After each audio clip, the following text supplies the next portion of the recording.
సునీల్ కనుగోలు కర్ణాటక ఎన్నికలు తెలంగాణ ఎన్నికలకి వ్యూహకర్తగా వ్యవహరించారు. ఆయన చాలా తెలివైనోడే.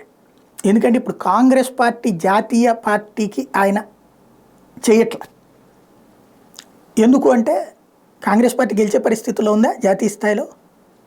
కనీసం ప్రధాన ప్రతిపక్ష స్థానానికి సాధించగలిగితే గొప్ప సాధించినట్టు. ఎందుకంటే 500 ఏది దాదాపుగా 54 సీట్లు కావాలి. ఏది అంటే టోటల్ సీట్లలో 10వ వంతు సీట్లు కావాలి. ప్రతిపక్ష స్థానం కావాలంటే 55 సీట్లు కావాలి.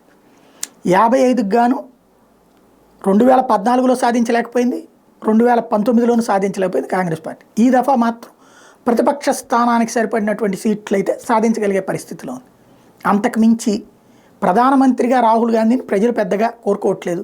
కాంగ్రెస్ పార్టీ పరిస్థితి అంతంత మాత్రంగానే ఉంది. ఇంతకుముందు మధ్యప్రదేశ్, రాజస్థాన్, ఛత్తీస్గఢ్, హిమాచల్ ప్రదేశ్లో ఉన్నటువంటి పార్టీ ఇప్పుడు హిమాచల్ ప్రదేశ్, తెలంగాణ తప్పించి మరెక్కడా అధికారంలో లేదు.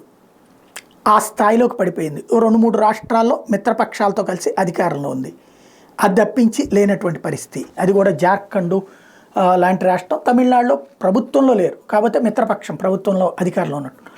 ఇప్పుడు ఆ కాంగ్రెస్ పార్టీని అధికారంలో ఇప్పటిదాకా ఏంటంటే ఇది గెలుపు గుర్రాల కింద చూస్తారు. ఇప్పుడు ఇదివరకు ప్రశాంత్ కిషోర్ ఉత్తరప్రదేశ్ లాంటి ఓటముల తర్వాత ఆయనకి మార్కెటింగ్ డౌన్ అయింది. ఇప్పుడు ఆంధ్ర, కర్ణాటకల తర్వాత మార్కెటింగ్ పెరిగిన సునీల్ కనుగోలు కనుక జాతీయ స్థాయిలో కాంగ్రెస్కి తీసుకుంటే డబ్బులు వస్తాయి. ఆ తర్వాత మార్కెట్ డౌన్ అవుతుంది. అందుకని తెలివిగా తప్పుకుంటున్నారు.